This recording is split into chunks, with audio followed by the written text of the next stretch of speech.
नमस्कार. बायोलॉजीच्या या व्हिडिओमध्ये आपलं स्वागत आहे.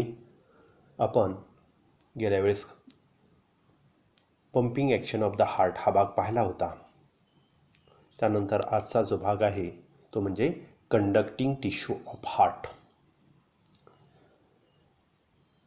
The human heart is a myogenic, that is the heart it is capable of generating a cardiac contraction independent of nervous input. काय आहे? The human heart is a myogenic heart. Myo means muscles and genic means generate. From the muscles, the wave of contraction, the impulse of wave of contraction is generated into the muscles of the heart itself. So this type of heart is called as a myogenic heart. दुसऱ्या टाईपचा heart आपण पाहायला मिळतं इतर प्राण्यांमध्ये, त्याला neurogenic heart means the working of heart is control by the nervous system. Nervous सिस्टीमनं काय केलेलं असतं, हार्टचं वर्किंग कंट्रोल केलं असेल, पूर्णपणे कंट्रोल केलं असेल तर त्याला आपण न्यूरोजेनिक हार्ट म्हणतो. त्याचा ब्रेन डॅमेज झाला तर काय होतं, हार्ट पण बंद होतं. पण ह्युमन हार्ट मात्र कसं आहे की मायोजेनिक आहे, मसल्सनी वर्किंग कंट्रोल केलेलं आहे. त्यामुळं ॲक्सिडेंट केसेसमध्ये आपण पाहतो की ब्रेन डॅमेज होतो, कोमामध्ये एक व्यक्ती जातो, पण त्याचं हार्ट मात्र चालूच असतं, रक्ताभिसरण संस्था चालूच असते. बरोबर आहे. तर अशा पद्धतीचं ह्युमन हार्ट आहे. ह्युमन हे हार्ट कसं आहे, मायोजेनिक आहे, मसल्सनी त्याचं वर्किंग कंट्रोल केलेलं आहे. It also shows out rhythmicity, that is it can generate its own rhythm by specialised muscles. आणखी काय आहे की जो इम्पल्स आहे, जो संदेश आहे, वेव्ह ऑफ कॉन्ट्रॅक्शनचा संदेश आहे, तो त्यांनी स्वतः निर्माण केलेला असतो. रिदमिसिटी लयबद्ध, तालबद्ध एक विशिष्ट स्पीडनं त्याचं वर्किंग चालू असतं. Specialised cardiac muscles called as a nodal tissue is distributed in the heart. आणि काय म्हटलेलं आहे तर विशिष्ट अशा कार्डियक मसल्स, मस्क्युलेचर्स असे हे cardiac musculature called the nodal tissue. हार्टच्या एक विशिष्ट अशा पेशी आहेत की त्या एक विशिष्ट तालानं विशिष्ट वेळेनंतर कॉन्ट्रॅक्ट होतात आणि रिलॅक्स होतात.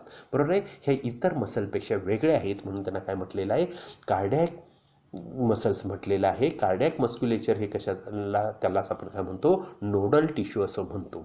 A part of this nodal tissue is present in the upper right corner of the right atrium. It is called SA node. आणि त्यातलाच काही भाग की जिथं सुपेरियर व्हेना केव्हा ओपन होते त्याच्या वरच्या बाजूला काही भाग आहे ह्या कार्डियक मसलचा, नोडल रिजन आहे.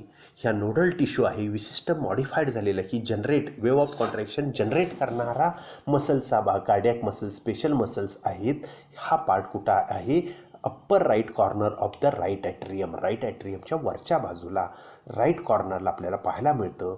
त्या भागाला it is called as a SA node or sino atrial node. या नोडला काय म्हटलेलं आहे, सायनो ॲट्रियल नोड असं म्हटलेलं आहे. It lies at the base of opening of superior Vena केवा. आणि हे कुठं आहे तर सुपेरियर व्हेना केवा जे आहे, ह्या सुपेरियर व्हेना केवाच्या बेसला हा रिजन आहे. Another mass of nodal tissue is modified muscular fibres are called autorhythmic fibres. that is conducting tissue control the beating rate of the heart. Conducting nodal tissue consists of SA node, AV node, bundles of hinge and Purkinje's fibre. आणि हा संदेश generate केलेला संदेश काय केला जातो, बाकीच्या muscles एक मॉडिफाईड मसल्स आहेत, ह्या मॉडिफाईड मसल्स काय करतात, हा संदेश वहन करण्याचं काम करतात. ह्या संदेश वहन करण्याचं काम करणाऱ्या ज्या मसल्स आहेत, मॉडिफाईड मसल्स आहेत किंवा नोडल टिश्यू आहेत, त्यांना आपण काय म्हणतो, AV नोड. AV नोड म्हणजे एट्रिओ व्हेंट्रिक्युलर नोड, म्हणजे या दोन्हीच्या मध्यावरती असणारा. बंडल्स ऑफ हिंज एक विशिष्ट अशा मसलचा बंडल आहे, ह्या नोडल टिश्यूचा बंडल आहे, त्याला काय म्हटलेलं आहे, बंडल्स ऑफ हिंज. ह्या नावाच्या शास्त्रज्ञांनी ते शोधून काढलं म्हणून त्याला बंडल्स ऑफ हिंज म्हटलेलं आहे. त्यानंतर त्याच्यावरती लहान लहान फायबर्स दिसतात, त्यांना पर्किंजे फायबर असं म्हटलेलं आहे.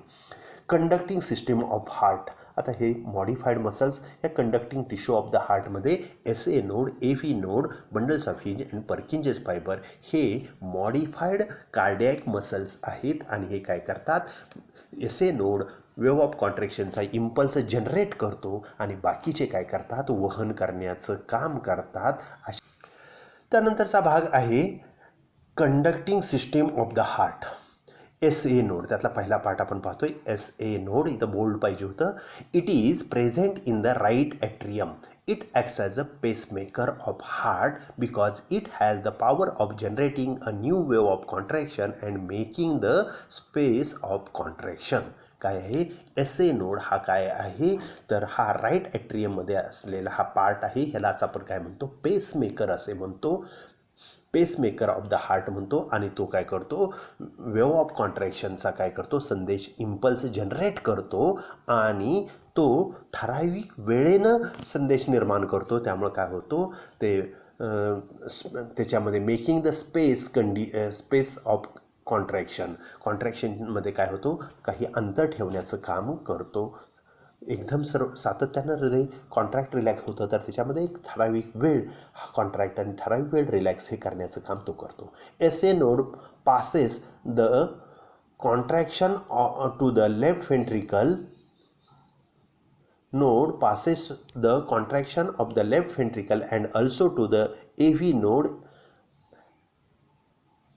AV node, atrioventricular node, is present in the right atrium wall near the base of the interatrial septum. Interatrial septum म्हणजे इंटर म्हणजे दोन ॲट्री, याच्यामध्ये दोन ॲट्रियम आहेत, ऑरिकल आहेत. ह्या दोन ऑरिकलच्या मधलं जे पार्टिशन आहे त्याला इंटरॲट्रियल सेप्टम म्हणतो. त्याच्या बेसला म्हणजे खालच्या बाजूला जिथं व्हेंट्रिकलला लागून आहे तो त्या भागात काय आहे, हा AV नोड आहे.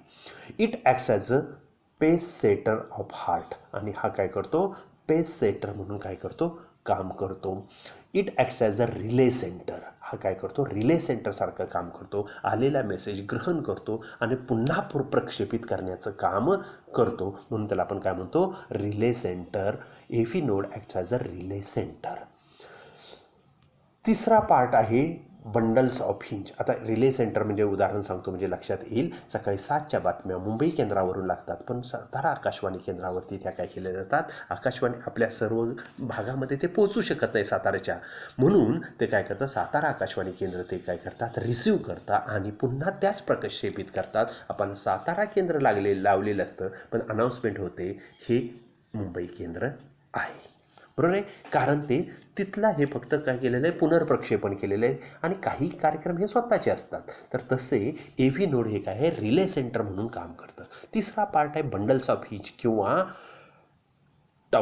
टवोरा. Branches starts from the AV node and pass through the interventricular septum. काय आहे, AV नोडपासून फांद्या फुटतात, ब्रँच फुटतात आणि इंटरव्हेंट्रिक्युलर सेप्टममधून या पार्टिशनमधून काय होतात, खाली खाली जातात. Bundles of hinge form 2 branches आणि त्याच्या 2 ब्रँचेस फुटतात. The right and the left bundle, right साईडला जाणारा आणि लेफ्ट साईडला जाणारा. 1 ऑफ ईच व्हेंट्रिकल, प्रत्येक व्हेंट्रिकलला एक. अशा पद्धतीनं राईट आणि लेफ्ट हा काय केले असतात, ह्या बंडल्स ऑफ हिंज गेलेल्या असतात. आधी पाहूया, नंतर मग आपण डायग्रॅममध्ये पाहू. These branches form the network of ventricular wall and these are called as a Purkinje's fibre. आणि पुढं त्या ब्रँचेस आहे त्याचं जाळं डिव्हाइड अँड रिडिव्हाइड होऊन लहान फायबर्स व्हेंट्रिकलच्या वॉलमध्ये गेलेले असतात. त्यांना आपण काय म्हणतो, पर्किंजेस फायबर असे म्हणतो. चौथं लेबल करायला काय हरकत नाही, हे पर्किंजेस फायबर. बरोबर आहे.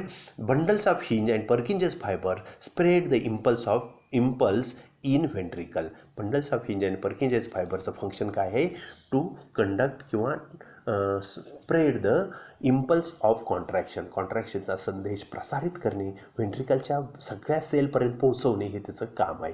As a result both the ventricle contract simultaneously. आणि त्याचा परिणाम काय होतो, दोन्ही व्हेंट्रिकल ॲट ए टाईम काय होतात, कॉन्ट्रॅक्ट होतात. पहा, ही डायग्रॅममध्ये दिसतंय. पहा इथं राईट ॲट्रियममध्ये रेड कलरचा स्पॉट दाखवलेला आहे वरच्या बाजूला. सुपेरियर व्हेना केव्हाच्या ओपनिंगच्या खालच्या बाजूला त्याला म्हटलेलं आहे सायनो ॲट्रियल नोड, SA नोड. त्यानंतर एव्ही नोड. एव्ही नोड म्हणजे ॲट्रिओ व्हेंट्रिक्युलर नोड हा काय आहे, ह्या दोन ॲट्रियमच्या मध्ये आणि अरिकल आणि व्हेंट्रिकलच्या मध्ये थोडंसं राईट साईडला हे काय आहे, एव्ही नोड आहे. एव्ही नोडपासून ब्रँचेस फुटतात, त्याला आपण बंडल्स ऑफ हिंज म्हणतो. आणि हे बंडल्स काय आहे, राईट ब्रँच आणि लेफ्ट ब्रँच असे दोन ब्रँचेस फुटतात. परत बंडल्स ऑफ हिंजमध्ये काय आहे, राईट आणि लेफ्ट असे दोन ब्रँचेस फुटतात. आणि त्या व्हेंट्रिकलच्या वॉलला जातात. फायनली ह्या वॉलला गेलेले हे जे फायबर्स आहेत त्याचं पुन्हा रिडिव्हाइड होतं आणि पर्किंजेस फायबर तयार होतात आणि त्या वॉलला काय करतात, संदेश पोहोचवतात. अशा पद्धतीनं लयबद्ध तालबद्ध हृदय आकुंचन आणि प्रसरण पावतं. SA नोडकडून मेसेज जनरेट झाला की राईट ऑरिकल लवकर आधी काय होणार, त्यांना तिथल्या सेलला लवकर मेसेज पोहोचेल, त्या आधी कॉन्ट्रॅक्ट होतात. हळूहळू लेफ्ट ऑरिकलपर्यंत पोहोचतं. हा संदेश मात्र इथून काय आहे, कार्डियक मसलमधूनच कंडक्ट केला जातो. इथं कुठलीही कंडक्टिंग सिस्टीम नाही. आणि तो मेसेज इथं रेड लाईननं दाखवलेला आहे. एव्ही नोडला पोहोचला की एव्ही नोड तो काय करतो, घेतो आणि पुन्हा पुनर्प्रक्षेपित करतो. स्पीड वाढवून पुन्हा पुढं पाठवला जातो. तोपर्यंत ऑरिकल दोन्ही कॉन्ट्रॅक्ट झालेल्या असतील. तिथून मेसेज काय होतो, खाली व्हेंट्रिकलच्या वॉलला जातो, खाली आधी पोचतो आणि शेवटी पोचतो. त्यामुळे हार्ट काय होतं, खालून वर काय होतं, कॉन्ट्रॅक्ट होतं येतं. आणि अशा वेळेस दोन्ही ventricle at a time contract होतात. राईट ऑरिकल आधी कॉन्ट्रॅक्ट होते, लेफ्ट ऑरिकल नंतर होते आणि व्हेंट्रिकल दोन्ही एका वेळी कॉन्ट्रॅक्ट होतात. अशा पद्धतीनं contraction and relaxation of heart is occur due to this conducting system. या पद्धतीने ही काय आहे, इम्पल्स कंडक्टिंग सिस्टीम आपल्याला पाहायला मिळते. SA node, AV node, bundles of hinge, Purkinje's fibre. ठीक आहे, या पद्धतीनं या ठिकाणी आपण थांबू. थँक्यू.